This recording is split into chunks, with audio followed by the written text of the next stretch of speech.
ডিম তো কম হবে না? হালকা বেশি হবে। 6টার পেটি করবে।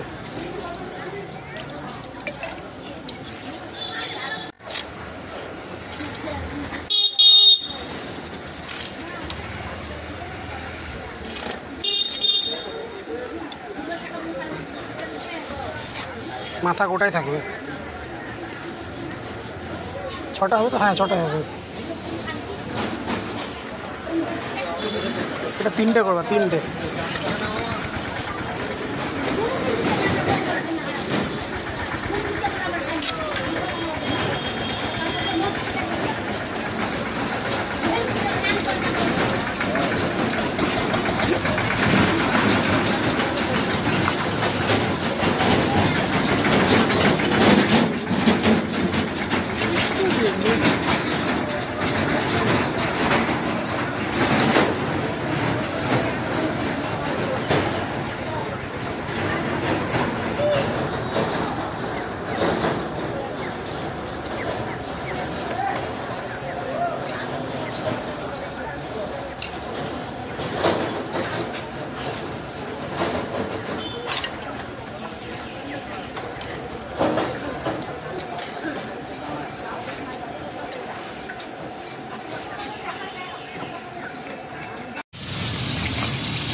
মাছগুলোকে তেলের মধ্যে ভেজে নিচ্ছি।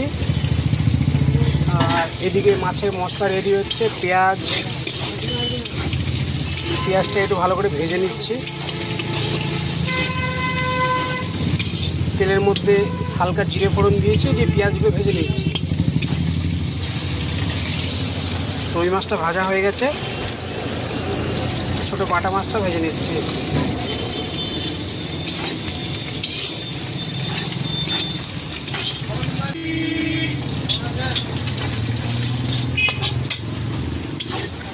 এবার পেঁয়াজটা ভাজা হয়ে এসছে, তো এর মধ্যে কাঁচা লঙ্কা, রসুন ও পেঁয়াজ পেস্ট দিয়ে দিলাম। এটাকে একটু ভালো করে কষে নেব।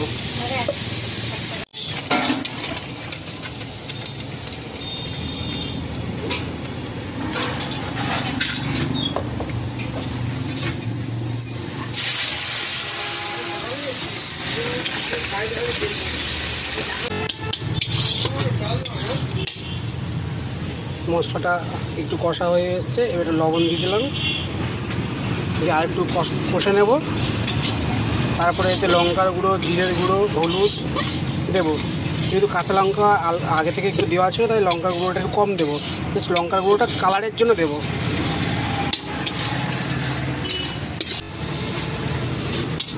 মশলাটা হয়ে এসছে, এতে জিরের গুঁড়ো দিয়ে দেবো। তারপরে দেবো হচ্ছে লঙ্কার গুঁড়ো,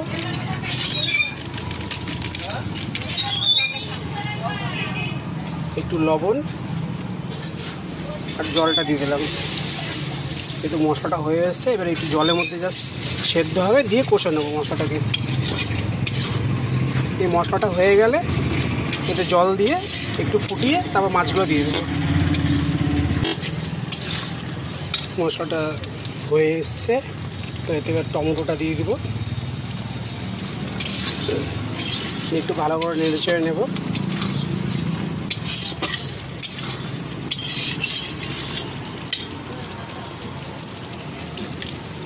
জল দিয়ে দেবো। এই জল দেওয়ার পরে 5 মিনিট একটু কষে নেবো মশলাটাকে। আর